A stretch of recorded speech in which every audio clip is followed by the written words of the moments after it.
لیکن ہاتھی ہر ڈائریکشن میں جاتا تھا، رائٹ لیفٹ پیچھے، لیکن آگے کی طرف موومنٹ نہیں کر رہا تھا، کیونکہ وہ اللہ سبحانہ و تعالیٰ کا گھر گرانے کی کوشش میں تھا۔ اور یہ جو اللہ تعالیٰ کا گھر خانہ کعبہ ہے، یہ اللہ تعالیٰ کی وحدانیت کی دلیل ہے۔ اللہ سبحانہ و تعالیٰ نے اپنے گھر کی حفاظت کرنے کے لیے پرندے بھیجے۔ نبی صلی اللہ علیہ وسلم آئے تھے جو یہ کہتے تھے ان بتوں کو نکالو یہاں سے، ہمارا ایک رب ہے، ہمیں اس اکیلے کی عبادت کرنی چاہیے۔ ہاتھیوں کی 60,000 کی فوج جو ہے وہ ایسے ہو گئی جیسے کھایا ہوا بھوسا ہوتا ہے۔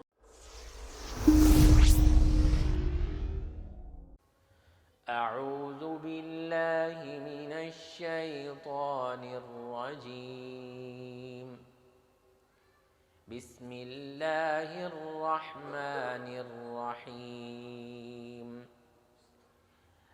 ألم تر كيف فعل ربك بأصحاب الفيل ألم يجعل كيدهم في تضليل وأرسل عليهم طيرا أبابيل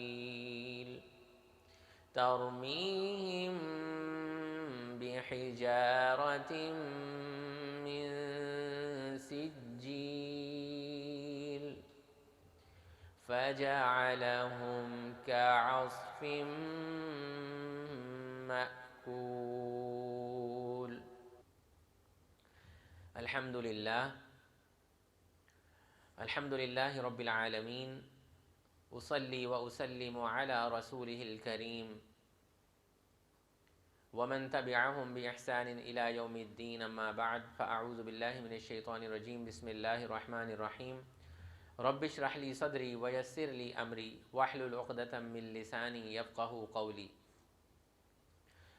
رب زدني علما، اللهم فقهنا في الدين، اللهم إنا نسألك علما نافعا وعملا متقبلا ورزقا حلالا طيبا، اللهم أرنا الحق حقا وارزقنا اتباعه وأرنا الباطل باطلا وارزقنا اجتنابا، آمین یا رب العالمین۔ آج ہم اپنے ہفتہ واری درس میں جمع ہوئے ہیں، اور اس میں آج ہم دو صورتیں، سورہ فیل اور سورہ قریش، ان کو سمجھنے کی کوشش کریں گے انشاءاللہ۔ آپ نے ان کی تلاوت بھی سماعت فرمائی۔ پہلے ہم سورہ فیل کو لیتے ہیں، اور ان دونوں صورتوں کے حوالے سے یہ بات جو ہے بہت مشہور بھی ہے، اور یہ صورتیں اس چیز پہ دلالت کرتی ہیں کہ یہ مکہ میں ہی نازل ہوئی ہیں، کیونکہ دونوں میں قریش کا ذکر ہے اور اس واقعے کا ذکر ہے جو مکہ میں ہی جو ہے وہ رونما ہوا تھا۔ تو سورہ فیل جو ہے، اس کا تھوڑا سا بیک گراؤنڈ میں آپ کو بتا دوں تاکہ ہمیں پھر سمجھنے میں آسانی ہو۔ نبی صلی اللہ علیہ وسلم کی پیدائش سے غالباً 50 یا 55 سال پہلے ایک گورنر تھا یمن کا۔ یمن ایک ملک ہے جس کا ایک گورنر تھا جو کہ عیسائی تھا، اور وہ جو علاقہ ہے وہ افریقنز کا ہے۔ اور جو وہ گورنر تھا، جب اس کو اپوائنٹ کیا گیا تو اس نے دیکھا کہ لوگوں کی زیادہ تر جو تجارت ہے، یعنی کہ بزنس جو ہو رہا ہے، وہ مکہ کے راستے سے ہو رہا ہے، اور قافلوں کے قافلے وہاں جاتے ہیں آتے ہیں، وہاں سے گزرگاہ ہے۔ اور پھر اللہ سبحانہ و تعالیٰ کا جو گھر ہے خانہ کعبہ، ادھر بہت لوگ زیارت کے لیے جاتے ہیں آتے ہیں۔ آپ کو پتہ ہے کہ نبی صلی اللہ علیہ وسلم کے آنے سے پہلے ہی، بہت پہلے سے ہی خانہ کعبہ جو ہے وہ لوگوں کے لیے ایک مرکز تھا۔ لوگ وہاں پر حج بھی کرنے کے لیے جاتے تھے اور عبادت کے لیے جاتے تھے۔ تو وہ یہ چاہتا تھا کہ لوگوں کی جو اٹینشن ہے، توجہ جو ہے، وہ خانہ کعبہ سے ہٹائی جائے۔ اکنامیکلی بھی وہ اس چیز کو چاہتا تھا کہ تجارت کے حوالے سے بھی لوگ ادھر آئیں، اور عبادت کے حوالے سے بھی لوگ مکہ نہ جائیں، بلکہ کوئی ایسا عبادت خانہ بنا دیا جائے کہ لوگ وہاں پہ آیا کریں۔ تو اس نے صنعاء میں، ایک شہر ہے یمن کا، وہاں پر ایک عیسائیوں کا جو کلیسا ہوتا ہے، گرجا گھر جو ہوتا ہے، عبادت خانہ بنایا، بہت شاندار عبادت خانہ بنایا۔ اور وہ چاہتا تھا کہ لوگ عبادت کے لیے بھی اس عبادت خانے میں آیا کریں، اور تجارت کے لیے بھی یمن کی طرف کا رخ کریں، تاکہ یمن کی جو اکنامک کنڈیشن ہے وہ بہتر ہو۔ اس نے کیا کہ اس نے ایک عبادت خانہ تعمیر کیا اور لوگوں کو یہ کہنا شروع کیا کہ تم ادھر عبادت کے لیے آؤ اور تجارت بھی یمن کے راستے سے کرو. لیکن جب وہ اس چیز میں کامیاب نہ ہوا تو اس نے یہ سوچا کہ کسی طریقے سے مسلمانوں کی بھی اور نان مسلمس کی بھی اٹینشن جو ہے وہ اس طرف لے کے آئیں. قریش کے لوگوں کو یہ پتہ چلا کہ اس طرح کا ایک عبادت خانہ بنایا گیا ہے اور ان کو طیش آیا کہ اس یعنی کہ لوگوں کی توجہ اکنامک جو توجہ ہے وہ بھی اور عبادت کی توجہ بھی جو ہے وہ مکہ سے خانہ کعبہ سے ہٹائی جا رہی ہے. تو تاریخ کی کتابوں میں یہ آتا ہے کہ کچھ نوجوانوں نے ادھر جا کر ان کا جو عبادت خانہ تھا صنعاء میں بنایا گیا اس کو گندہ کر دیا اور اس بات پر اس کو بہت طیش آیا. اور کچھ مورخین کا یہ کہنا ہے کہ اس نے خود ہی اپنے عبادت خانے کو گندہ کروایا تاکہ اس کو کوئی موقع ملے اور وہ مکہ پر چڑھائی کر سکے اور خانہ کعبہ کو تباہ کر سکے. بہرحال دونوں صورتوں میں بات تو یہی ہے کہ اس کے دل میں خانہ کعبہ کو ڈھانے کی ایک خواہش پیدا ہوئی اور اس نے سوچا کہ میں کیوں نہ اس کو تباہ ہی کر دوں, ختم ہی کر دوں. ایک دفعہ جب وہ ہٹ جائے گا, ختم ہو جائے گا, تو پھر لوگوں کی توجہ جو ہے وہ اس طرف ہو جائے گی اور لوگ کاروبار کے لیے بھی اس طرف یمن کا رخ کریں گے اور عبادت کے لیے بھی ادھر آیا کریں گے اس عظیم جو ہے وہ عبادت خانے میں. بہرحال اس کا نام تھا ابرہہ. کیا نام تھا؟ ابرہہ. اس نے 60,000 لوگوں کی ایک فوج تیار کی اور خانہ کعبہ پر چڑھائی کا منصوبہ بنایا اور اس کی فوج کے اندر ہاتھی بھی تھے, ایلیفنٹس بھی تھے. ہاتھی کو عربک میں فیل کہتے ہیں. اسی وجہ سے سورت کا نام سورہ فیل بھی رکھا گیا کیونکہ اس میں انہی لوگوں کا, ہاتھی والوں کا ذکر ہے. مکہ کے لوگوں نے کبھی ہاتھی نہیں دیکھا تھا کیونکہ ہاتھی ڈیزرٹس میں نہیں ہوتے, افریقہ میں ہی ہوتے, اس سائڈ پہ ہی ہوتے. تو اس نے راستے میں جتنے علاقے آئے ان کو توڑتا ہوا آ رہا تھا اور بدماشیاں کرتا آ رہا تھا, قبضے کرتا چلا آ رہا تھا. جب وہ وادی محصر, مکہ کے قریب ایک مینا علاقہ ہے, وہاں پہ ایک وادی محصر ہے, وہاں پہنچا تو اس کا جو ہاتھی تھا جس کے اوپر وہ آ رہا تھا, غالباً تاریخی کتابوں میں آتا ہے کہ 13 یا 30 ہاتھی تھے.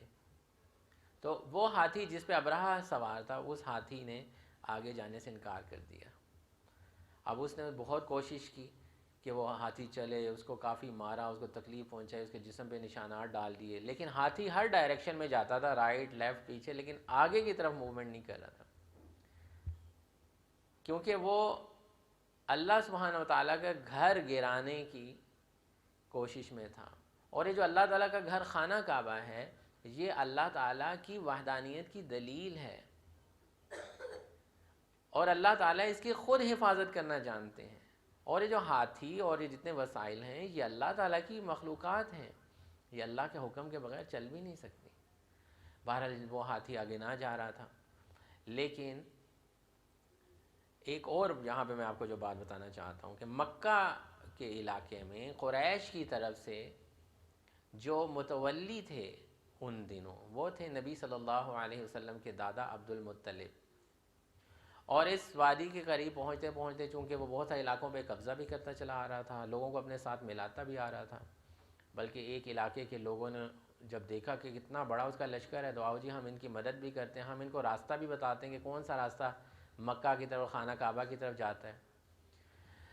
بہرحال انہوں نے کیا کیا کہ جیسے لوگوں کی زمینوں پہ قبضہ کرتے آ رہے تھے تو عبد المطلب کے اونٹوں کو بھی انہوں نے اسی ابرہہ نے قبضے میں لے لیا اور پھر اس علاقے میں مکہ سے باہر ٹھہر گیا اور کہا کہ اس علاقے کے جو متولی ہیں, جو حرم کے متولی ہیں, جو کہ ان دنوں حضرت عبد المطلب کو یہ ذمہ داری سونپی گئی تھی جو نبی صلی اللہ علیہ وسلم کے دادا تھے, کہا کہ ان کو بلا کے لے کے آؤ, میں تو ان سے بات کرنا چاہتا ہوں, میں ان کو کہنا چاہتا ہوں کہ یہاں سے سارا علاقہ خالی کر دو کیونکہ ہم نے اندر جا کے خانہ کعبہ کو ڈھانا ہے.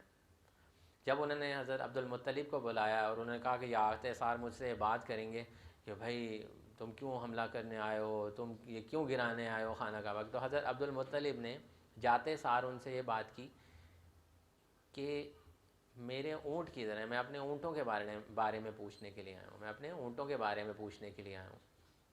اس نے کہا بڑا عجیب آدمی ہے, ہم خانہ کعبہ کو گرانے کے لیے جا رہے ہیں، اور یہ ادھر کا پوچھنے کے بجائے یہ اپنے اونٹوں کی فکر کر رہے ہیں۔ تو حضرت عبد المطلب نے بڑا پیارا جواب دیا، میں اونٹوں کا مالک ہوں، اس لیے اونٹوں کا پوچھنے کے لیے آیا ہوں۔ اس گھر کا جو مالک ہے وہ اس کی حفاظت کرنا خود جانتا ہے۔ یہ کہہ کر حضرت عبد المطلب نے اپنے اونٹوں کو ان سے آزاد کروایا اور وہاں سے چلے گئے۔ اور اس کے بعد کیا ہوا، ہاتھی تھا اس کا، ابرہہ کا، وہ آگے نہیں چل رہا تھا۔ تو اللہ سبحانہ و تعالیٰ نے اپنے گھر کی حفاظت کرنے کے لیے پرندے بھیجے، ایک خاص طرح کے پرندے بھیجے، جو کہ اس علاقے کے لوگوں نے بتایا کہ ہم نے آج سے پہلے اس طرح کے پرندے نہیں دیکھے تھے، جن کی چونچوں میں چھوٹے چھوٹے کنکر تھے، مٹی کے کنکر۔ جب مٹی بارش پڑتی ہے نا ریگستانی علاقے میں، تو چھوٹے چھوٹے سے گولے گولے سے بن جاتے ہیں، پھر ان پہ دھوپ پڑتی ہے تو وہ پک جاتے ہیں، چھوٹے چھوٹے چنے کے دانے جتنے کنکر تھے۔ اتنے چھوٹے چھوٹے کنکر ان پرندوں نے اٹھائے ہوئے تھے، اور وہ پرندے جھنڈ کی فارم میں، یعنی کہ گروہ کی فارم میں آ رہے تھے، اور وہ کنکر اپنی چونچ سے اور اپنے ہاتھوں سے صرف پھینک رہے تھے، جن کا نام ادھر سجیل کہا گیا ہے۔ وہ کنکر جس کو لگتا تھا اس کا جسم کا وہ حصہ پگھل جاتا تھا، اور ہاتھیوں کی 60,000 کی فوج جو ہے وہ ایسے ہو گئی جیسے کھایا ہوا بھوسا ہوتا ہے، جانوروں کا جو بھوسا ہوتا ہے نا، اس طرح کی ان کی فارم بن گئی تھی۔ تو یہ اللہ سبحانہ و تعالیٰ نے اپنے گھر کی حفاظت کی تھی۔ یہ تو اس صورت کا میں نے آپ کو کچھ بیک گراؤنڈ بتایا ہے، لیکن اس صورت سے کیا اسباق حاصل ہوتے ہیں وہ ہم انشاءاللہ اس صورت کو مکمل ترجمے کے ساتھ پڑھنے کے بعد انشاءاللہ آگے سمجھیں گے۔ تو آپ لوگوں کو مختصراً میں نے بتایا، اس میں جو کچھ کی ورڈز یوز ہوئے ہیں، یمن کا لفظ استعمال ہوا ہے، ایک علاقہ ہے، اس کے اندر صنعاء ایک شہر ہے جس کے اندر اس نے اپنا گرجا گھر بنایا تھا، وہ میں نے آپ کو بتایا۔ پھر ابرہہ اس شخص کا نام بتایا جو خانہ کعبہ کو ڈھانے کے لیے گیا تھا۔ اس کے علاوہ میں نے آپ کو بتایا کہ وادی محصر جو کہ منی کے پاس کا علاقہ ہے، جہاں پر جا کر جو ہاتھی تھا ابرہہ کا، اس نے آگے جانے سے انکار کر دیا تھا اور وہ بیٹھ گیا تھا اپنی جگہ کے اوپر۔ تو یہ کچھ کی ورڈ سے آئیے ہم اس صورت کو پڑھتے ہیں۔ اعوذ باللہ من الشیطان الرجیم، بسم اللہ الرحمن الرحیم۔ علم تارا،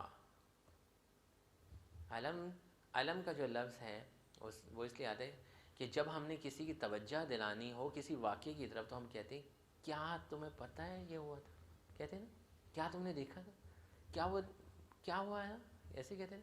تو علم کا جو لفظ ہے اس کا مطلب یہ ہے کیا نہیں، تارا دیکھا تم نے، کیا نہیں تم نے دیکھا، کیا تم نے دیکھا نہیں۔ اور اسکالرز یہ کہتے ہیں اس علم تارا کا مطلب ہے علم تعلم، کیا تمہیں پتہ نہیں ہے۔ یہ اللہ تعالیٰ نے یہاں سے بات شروع کی، علم تارا کیفا، کہ کیا کیا، کیا تم نے دیکھا نہیں کہ کیا ہوا تھا۔ فعل ربک، کیا کیا تھا تمہارے رب نے، فعل کیا تھا ربک تمہارے رب نے، باصحاب الفیل، اصحاب الفیل کے ساتھ، ہاتھی والوں کے ساتھ۔ اچھا، یہ جو سال تھا جس سال میں وہ ہاتھی والے آئے تھے اور پھر ان کو اللہ تعالیٰ نے تباہ و برباد کیا تھا، اس سال کو عام الفیل بھی کہتے ہیں۔ عام عربک میں کہتے ہیں، عام سال کو کہتے ہیں، عام الفیل ہاتھیوں والا سال بھی کہا جاتا تھا۔ اور اسی سال اسی واقعے کے 50 یا 55 دن کے بعد نبی صلی اللہ علیہ وسلم کی پیدائش بھی ہوئی تھی۔ بہرحال تو اصحاب الفیل ہاتھی والے، عام الفیل وہ سال جس سال، عرب کے ہاں اس سال اس کیلنڈر نہیں ہوتا تھا، لیکن جو کرسچن کیلنڈر تھا اس کے مطابق فروری کا مہینہ تھا، اور 571 ہجری، جو تاریخی کتابوں میں جو ڈیٹ بنتی ہے اس کے مطابق 571 عیسوی، ناٹ ہجری، 571 عیسوی جو تھی وہ ڈیٹ تھی جس کو میں یہ واقعہ آیا۔ اور بہرحال عرب کے ہاں کیلنڈر نہیں تھا تو وہ سالوں کو یاد رکھتے تھے، عام الحزن، عام الفیل، اس طریقے سے ڈیٹس یاد رکھتے تھے۔ تو عام الفیل وہ سال تھا جس سال یہ واقعہ ہوا۔ تو اللہ تعالیٰ کہہ رہے ہیں کیا تمہیں پتہ نہیں ہے، یا کیا تم نے دیکھا نہیں کہ ہم نے کیا کیا تھا ہاتھی والوں کے ساتھ۔ یہاں پہ کس کو کہا جا رہا ہے؟ نبی صلی اللہ علیہ وسلم کو بھی کہا جا رہا ہے، اور عام لوگوں کو بھی کہا جا رہا ہے، اور قریش والوں کو بھی کہا جا رہا ہے، کیونکہ قریش والے جو لوگ تھے ان کے ہاں یہ واقعہ تقریباً 40-50 سال پہلے ہی ہوا ہے نا، کیونکہ نبی صلی اللہ علیہ وسلم نے جب قرآن کی ریولیوشن نبی صلی اللہ علیہ وسلم کی 40 سال کی عمر میں اور نبی صلی اللہ علیہ وسلم کی پیدائش سے 50 دن پہلے تقریباً یہ واقعہ پیش آیا، تو ان دنوں میں ایسے لوگ موجود تھے جنہوں نے اپنی آنکھوں سے پورا واقعہ دیکھا تھا. جیسے آج کل کے دور میں، حالانکہ پاکستان کو بنے کتنے سال ہو گئے، 75 سال ہو گئے، لیکن ابھی بھی ایسے لوگ ہیں، کچھ ایسے بوڑھے لوگ ہیں جنہوں نے خود پاکستان کو بنتے دیکھا ہے. تو ہم نے کہتے ہیں آپ نے دیکھا ہے پاکستان کو بنتے، کیا ہوا تھا، کیسے لوگ، ابھی بھی کچھ ایسے بزرگ موجود ہیں جو بتاتے ہیں کہ ایسے بنا تھا. یا مثال کے طور پر کچھ سال پہلے کرونا آیا تھا، کرونا وائرس آیا تھا، اور ایک بڑی عجیب سی وبا آئی تھی. آج سے تقریباً 15-20 سال بعد اگر کوئی یہ پوچھے کہ وہ کرونا آپ لوگوں نے دیکھا جب کرونا آیا تھا، وہ جو اتنے خطرناک حالات ہو گئے تھے کہ کوئی شخص کسی سے بات نہیں کرتا تھا، سلام نہیں کرتا تھا، کمروں میں بند ہو جاتے تھے، کیا آپ نے وہ دیکھا ہے، دیکھا تھا؟ ایسے ہی ہوگا نا، لوگ پوچھیں گے تو ہم کہیں گے ہاں. آپ کہو گے ہاں جی ہمارا بچپن تھا، ہم چھوٹے چھوٹے ہوتے تھے جب یہ معاملہ پیش آیا. اسی طرح ہم سے کوئی پوچھے گا، ہم کہیں گے ہاں ہاں ایسے ہوا تھا، ہماری زندگی میں ایسے ہوا تھا. اسی طرح اس دور میں ایسے لوگ ابھی موجود تھے جنہوں نے 40 سال پہلے اپنی آنکھوں سے واقعہ دیکھا تھا کہ پرندے آئے اور انہوں نے 60,000 کی فوج کو تہس نہس کر دیا، اور اللہ تعالیٰ نے اپنے گھر کی حفاظت فرمائی. اللہ تعالیٰ کیسے اپنے گھر کی حفاظت فرماتا ہے.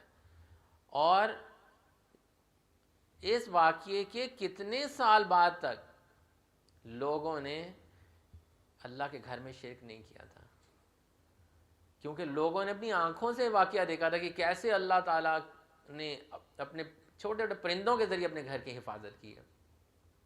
تو جن لوگوں نے واقعہ اپنی آنکھوں سے دیکھا ہوتا ہے ان کو ہم ایسے ہی کہتے ہیں کیا تم نے دیکھا تھا، کیا آپ کو پتہ کیا ہوا تھا، ایسے ہوتا ہے نا. اسی لیے اللہ سبحانہ و تعالیٰ نے یہاں پہ بالکل وہی ورڈنگ یوز کی ہے، کیا تم نے دیکھا تھا، الم تارا، کیا تم نے دیکھا نہیں، کیفا، کیا کیا تھا، کیفا کیا، فعلا کیا تھا، ربک باصحاب الفیل، تمہارے رب نے اصحاب الفیل کے ساتھ. کیا تمہیں معلوم نہیں ابھی چند سال پہلے ہی ایک واقعہ ہوا ہے، اب تم اس نبی کو جھٹلا رہے ہو جو نبی یہ کہہ رہے کہ اس گھر کے رب کی عبادت کیا کرو اور بتوں کو نہ پوجو. کیا تمہیں پتہ نہیں کہ 40-50 سال پہلے کیا ہوا تھا؟ یہ اللہ تعالیٰ بتانا چاہ رہے ہیں. اور وہ کیا ہوا تھا، الم یجعل، یہاں پہ پھر الم کا لفظ ہے، الم کیا نہیں، یجعل کر دیا تھا اس نے، قیدہم، قید کہتے ہیں کسی کو پکڑنے کے لیے کوئی جو ہے وہ ٹریپ لگایا جا سکتا ہے، یا کوئی پلاننگ ہو سکتی ہے، اسے قید کہتے ہیں. قیدہم فی تضلیل، قیدہم ان کا جو پلان تھا اس کو فی تضلیل غلط کر دیا تھا، غارت کر دیا تھا، ختم کر دیا تھا. ان کا جو پلان تھا جو وہ لے کے آئے تھے کہ ہم جا کے خانہ کعبہ کو ڈھا دیں گے، اتنی بڑی آرمی ہے ہمارے پاس، اتنے زبردست وسائل ہیں ہمارے پاس. ادھر قریش کے لوگ جو ہیں ان کے پاس نہ کوئی اس طرح کی آرمی اتنی بڑی ہو، ان کو تو ہم تہس نہس کر کے ہٹا دیں گے اور خانہ کعبہ کو ڈھا دیں گے. پھر کس نے جانا ہے مکہ میں بزنس کے لیے، کیونکہ لوگوں نے جو مکہ کو ایک مرکزی حیثیت حاصل تھی وہ خانہ کعبہ کی وجہ سے حاصل تھی. یہ وہی گھر تھا جس کو ابراہیم علیہ السلام نے اپنے ہاتھوں سے بنایا تھا، اسماعیل علیہ السلام کے ساتھ مل کر.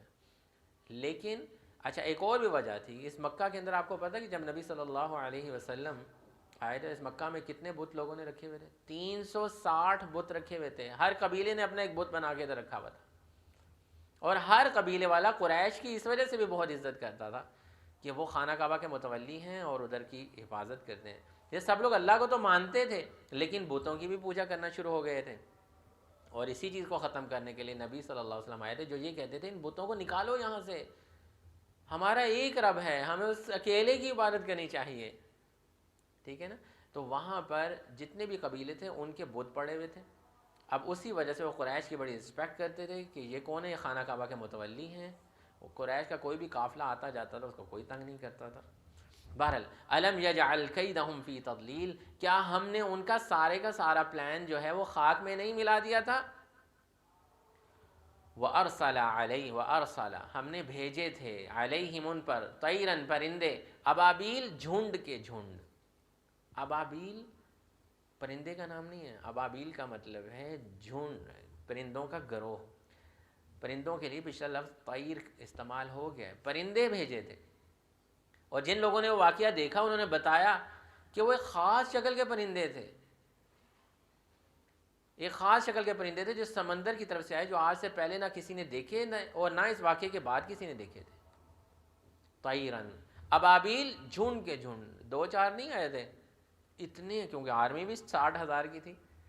تو وہ اوپر سے پرندے جو ہیں وہ کنکر پھینکتے تھے، وہ پرندے وہ کنکر اٹھا کے لے کے آتے تھے اور ان کے اوپر پھینک کے چلے جاتے تھے، اور ان چھوٹے چھوٹے کنکروں سے اللہ تعالیٰ نے ہاتھیوں کو اور ان کی پوری آرمی 60,000 کی آرمی کو تباہ و تہس نہس کر کے رکھ دیا تھا. ویسے تو ایک پرندہ بھی ہے نا جس کا نام ہم ابابیل لیتے ہیں، ادھر آپ کو اڑتا ہوا نظر آتا ہوگا، یہ وہ پرندہ نہیں ہے، یہ وہ پرندہ نہیں ہے. یہاں پہ ابابیل کا مطلب ہے جھنڈ، ایک گروہ، پرندوں کا گروہ. وَأَرْسَلَ عَلَيْهِمْ، ہم نے ان پہ بھیجے تھے. طیرن ابابیل، پرندے جو کہ پرندوں کے جھنڈ جو ہیں ان کی طرف بھیجے تھے. ترمیہم، جو ان پر رمی کرتے تھے. آپ کو پتہ ہے جب لوگ حج کرنے کے لیے جاتے ہیں تو وہ کنکر مارتے ہیں، شیطان کو اسے کیا کہتے ہیں؟ رمی کرتے ہیں. تو یہاں پہ وہی لفظ ترمیم، وہ ان پہ پھینکتے تھے، پتھر پھینک رہے تھے اوپر سے. بحجار، حجر کس کو کہتے ہیں؟ حجر اسود، حجر پتھر کو کہتے ہیں نا، اسود کالا، حجر اسود کالا پتھر جو خانہ کعبہ کے باہر بھی لگا ہے جس کو لوگ چومتے ہیں. نبی صلی اللہ علیہ وسلم کے کہنے کے مطابق وہ پتھر جو ہے وہ جنت کا پتھر ہے، ٹھیک ہے، اور ہم اس کو اس لیے چومتے ہیں کہ نبی صلی اللہ علیہ وسلم نے چوما ہے. ہر دنیا کے پتھر کو ہم نہیں چوم سکتے، کسی بھی سنگ کو، کسی پتھر کو، کسی حجر کو ہم نہیں چوم سکتے. اس لیے چومتے ہیں حجر اسود کو کیونکہ نبی صلی اللہ علیہ وسلم نے چوما اور چومنے کا حکم دیا. کئی لوگ کہتے ہیں نا کہ ہم لوگ فلاں جگہ کو اس لیے چومتے ہیں کہ ہم اس کو مقدس سمجھتے ہیں، اور آپ لوگ حجر اسود کو کیوں چومتے ہیں؟ ہم تو حجر اسود کو اس لیے چومتے ہیں کہ اس کو چومنا سنت ہے، اور نبی صلی اللہ علیہ وسلم نے بتایا کہ وہ جنت کا پتھر ہے، اور انہوں نے چوما اور پھر ہمیں چومنے کا حکم دیا. ٹھیک ہے نا. ترمیہم بحجارہ، جو پھینکتے تھے پتھر، من سجیل، کنکر کی. کنکر جیسے میں نے بولا، سجیل جو ہے وہ جو فارسی کا ایک لفظ ہے سنگ، سنگ بھی پتھر کو کہتے ہیں فارسی میں. سنگ گل، گل مٹی کو کہتے ہیں، مٹی کے بنے ہوئے جو پتھر، وہ جو میں نے آپ کو جیسے بتایا کہ بارش جب پڑتی ہے ریگستان میں یا ایسی جگہ جہاں مٹی بہت زیادہ پڑی ہو، بارش پڑے تو وہ چھوٹے چھوٹے مروڑیاں گول گول سی بن جاتے ہیں، پھر ان پہ دھوپ پڑے تو اور پک جائیں، چھوٹے چھوٹے پتھر بن جاتے ہیں، لوگوں کے پاؤں میں بھی آتے ہیں کئی طرح سے اور وہ سلپ ہو جاتے ہیں لوگ، انہی کو سجیل کہتے ہیں. اور اسی طرح کے کنکر جو ہیں وہ اللہ سبحانہ وتعالیٰ نے ان کا ذکر 12ویں سپارے میں کیا ہے قوم لوط کے حوالے سے. سجیل مندود، ان کے اوپر جو پتھر پھینکے گئے تھے وہ مارکڈ تھے، ان کے اوپر نام تھے. نام سے مراد یہ پتھر جا کے فلاں شخص کو لگے گا، وہ جا کے اس کو ڈھونڈ کے لگتا ہے. جیسے آج کل لوگ کہتے ہیں ایسے بوم بن گئے کہ جب وہ جب جہاز سے نکلتے ہیں کسی کو مارنے کے لیے فائٹر پلین سے، تو وہ ڈھونڈ کے اپنا نشان جا کے لگاتے ہیں. بالکل اس طرح کے سجیل مندود تھے وہ مارکڈ سٹونز تھے، ان پہ نام لکھا ہوا تھا. نام لکھا ہوا کا مطلب ہاتھ سے نہیں لکھا ہوا، لیکن نام تھا کہ اسی کو لگیں گے، وہ اسی کو ڈھونڈ کے اس کو جا کے لگتے تھے. بہرحال لیکن یہاں پہ من سجیل، یہاں پہ وہی سجیل کا لفظ آیا ہے. تو وہ پرندے کیا کہتے ہیں؟ ترمیہم بحجارۃ من سجیل، جو پھینکتے تھے ان پر پتھر کی کنکریاں. ان کو کنکر بولتے ہیں، چھوٹے چھوٹے پتھر ہیں. فجعلہم، تو اس نے ان کو بنا دیا، اس نے ان کو کر دیا. یہ جو سارا کچھ ہو رہا تھا، یہ جو پتھروں کی ایک بارش برس رہی تھی، اس نے ان کو کر دیا کعصف، بھوسا، جانوروں کو ڈالنے والا جو بھوسا نہیں ہوتا، چارہ، مأکول، چارہ بھی نہیں بلکہ کھایا ہوا چارہ. آپ اگر کبھی دیکھیں بھینس اور گائے جو ہیں وہ چارہ کبھی کبھی کھاتے ہیں تو ان کے منہ سے وہ بالکل نرم سا ایسے وہ گرتا ہے. اس طرح کا حال ان کا ہو گیا تھا، پگھل کے، اور تباہ تہس نہس ہو گئی وہ پوری کی پوری آرمی. تو یہاں پر یہ سارا واقعہ بتانے کا مقصد کیا ہے؟ کہ اللہ سبحانہ و تعالیٰ اپنے گھر کی حفاظت کرنا جانتا ہے. اللہ سبحانہ و تعالیٰ اپنے گھر کی خود حفاظت کرنا جانتے ہیں. جو گھر اللہ سبحانہ و تعالیٰ کی توحید کی علامت ہے، اللہ تعالیٰ اس گھر میں رہتے نہیں ہیں، اللہ تعالیٰ کے رہنے والا گھر نہیں ہے. وہ ایک علامت ہے جو کہ یہ بتاتا ہے کہ اللہ واحد ہے، اکیلا ہے، توحید کی علامت ہے وہ گھر، اور ہم اس کی طرف دیکھ کے عبادت بھی کرتے ہیں، جیسا کہ نبی صلی اللہ علیہ وسلم نے ہمیں بتایا ہے، اور اللہ کا حکم آیا قرآن کہ اس کی طرف دیکھ کر تم عبادت کرو۔